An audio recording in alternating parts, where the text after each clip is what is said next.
دیکھیں کوئی بھی چڑیا پرندہ کبوتر وغیرہ ٹینکی میں گر کے مر جائے تو وہ پانی ناپاک ہو جائے گا، پورا پانی نکالنا پڑے گا آپ کو۔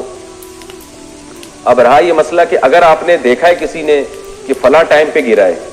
یا گر کے مرا ہے فلاں ٹائم پہ، تو اگر یقینی طور پر معلوم ہے تو جب سے مرا ہے اس وقت سے ساری نمازیں لوٹانی پڑیں گی، اور وضو بھی ظاہر ہے وضو باطل ہو گیا، غسل باطل ہو گیا۔ لیکن اگر پتہ ہی نہیں ہے کب یہ گرا تھا، تو اگر وہ صرف مرا ہوا ہے تو 24 گھنٹے کی نمازیں لوٹانی پڑیں گی، اور اگر مر کے پھل یعنی پھول کے پھٹ بھی گیا ہے وہ جیسے چیتھڑے نکل جاتے ہیں، لاش پھول جاتی ہے، اس طرح کی کوئی کیفیت ہے تو پھر 3 دن کی نمازیں لوٹانی پڑیں گی۔ فجر کی نماز قضا پڑھنے کا طریقہ۔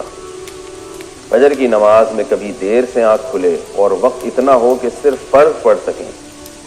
لیکن فرض پڑھنے کے بعد ٹائم دیکھیں تو اتنا وقت ہو باقی کہ جلدی سے سنتیں بھی پڑھ سکتے ہوں، تو کیا سنت کو پڑھ لینا چاہیے یا سورج طلوع ہونے کے بعد ہی قضا کریں؟ نیز اگر پوری نماز قضا ہو جائے تو اسے قضا کرنے کا کیا طریقہ ہوگا؟ عائشہ مقصود کراچی سے۔ اگر آپ کی آنکھ کھلی ہے نا اتنی دیر سے کہ اب سورج نکلنے ہی والا ہے، تو بہتر یہی ہے کہ آپ سنتیں چھوڑ دیں، بلکہ لازم ہے تو آپ فرض پڑھیں تاکہ آپ کی نماز سورج کا کنارہ نکلنے سے پہلے آپ سلام پھیر لیں، کیونکہ سورج کا کنارہ نکلتے ہی فجر کی نماز قضا ہو جاتی ہے۔ اور اگر آپ سمجھتے ہیں کہ جلدی سے سنتیں بھی پڑھ سکتے ہیں تو اب جلدی سے مجھے نہیں پتا کیا مراد ہے، اتنی جلدی کہ وہ صحیح طرح سے تسبیحات نہیں ہو سکتی، پھر تو جائز نہیں ہے، آپ کو پھر 2 فرض ہی پڑھنے پڑیں گے۔ لیکن اگر 2 سنتیں پڑھ کے 2 فرض بھی پڑھ سکتے ہیں آپ جلدی سے، لیکن جلدی کا مطلب یہ کہ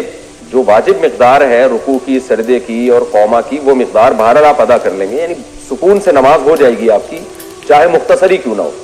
تو پھر اتنا ٹائم اگر ہے تو پھر 2 سنتیں بھی پڑھنی چاہیے، کیونکہ فجر کی سنتوں کی بہت تاکید ہے۔ لیکن اگر رزق کو خطرہ ہو کہ نماز قضا نہ ہو جائے تو پھر سنتیں چھوڑ دینا لازم ہے۔ ایسی صورت میں آپ جلدی سے 2 فرض پڑھ لیں، اور سنتیں پھر سورج نکلنے کے بعد جب اشراق کا ٹائم شروع ہو جاتا ہے نا، اس وقت سنتیں پڑھ لینی چاہیے، پھر افضل ہے۔ اور پوری نماز قضا ہو جائے تو اس کا بھی یہی طریقہ ہے